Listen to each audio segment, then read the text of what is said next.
Facebook taking the most drastic step yet to silence the president, indefinitely banning him from its platform. CEO Mark Zuckerberg alleging that President Trump, quote, intends to use his remaining time in office to undermine the peaceful and lawful transition of power to his elected successor, Joe Biden. We believe the risks of allowing the president to continue to use our service during this period are simply too great.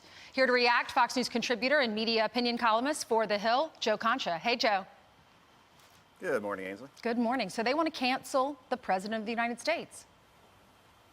It appears so. So here you have Silicon Valley, Ainsley, deciding who could speak on their very powerful platforms. I mean, the numbers are astounding. I don't think people realize how many people are on Facebook. 1.7 billion daily users. Twitter, 330 million daily users. Instagram, 1 billion monthly users. So these are the types of platforms where 70% of American adults, for example, get their news from social media. It's an astounding thing.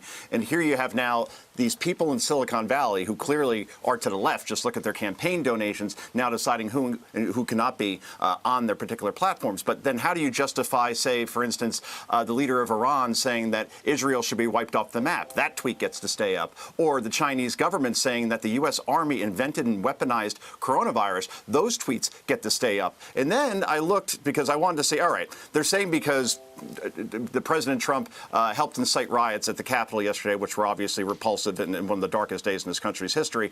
Nonetheless, I found this video in about 2 seconds. It comes from Maxine Waters, Democrat. Quote, if you see anybody from that cabinet, that's Trump's cabinet, in a restaurant, in a department store, at a gasoline station, you get out and you create a crowd and you push back on them and you tell them they're not welcome anymore, anywhere anymore. That video gets to stay up. So unless you do this consistently, it doesn't look like you're enforcing the rules of your platforms. It looks like you have a political agenda, and clearly, again, based on all the donations to Joe Biden and all the people that went to go work for Joe Biden from Silicon Valley, it looks like you have an agenda, Ainsley. Right, to silence the right.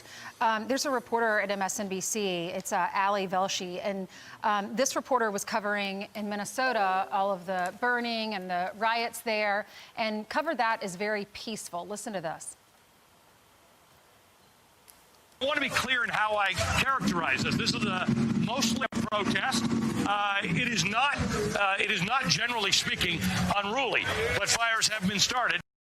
It's like torched in the background, generally unruly. But then that's a stark contrast to what he tweeted out yesterday. Trump incites mob is the headline of this morning's New York Times. Any journalist who sugarcoats their language or normalizes what has happened today isn't doing their job. Our job is to bear witness and tell the truth. Trump is attempting a coup and inciting violence.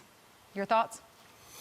There's a movie called 3 O'Clock High where they have a great line that says, pain is temporary, film is forever. And you just saw the film, right? This is a mostly peaceful protest while an inferno is going on behind him. And Ali Velshi wasn't the only reporter to insist over the summer in Portland, Seattle, Minneapolis, Atlanta, New York, Chicago, that what you were seeing on your television screens, literally with burning buildings and rioting, looting, dozens of deaths, that's not really happening. This is 93% peaceful. Therefore, the 7% that wasn't peaceful, don't worry about that, because obviously the good outweighs the bad and the cause is bigger than the virus or something to that effect. You even had a CNN anchor comparing Antifa to Allied troops storming Normandy on D-Day. You had an MSNBC host once say that people get mad, people get sick of it, people are risking COVID to make the point, we're fed up and we're not going to take it anymore. So over the summer, because the cause was something that aligned with their ideology, that was okay. But obviously what happened at the Capitol, which no one is excusing, and it deserves all the criticism it gets, and every single person involved there should be booked to the extent of the law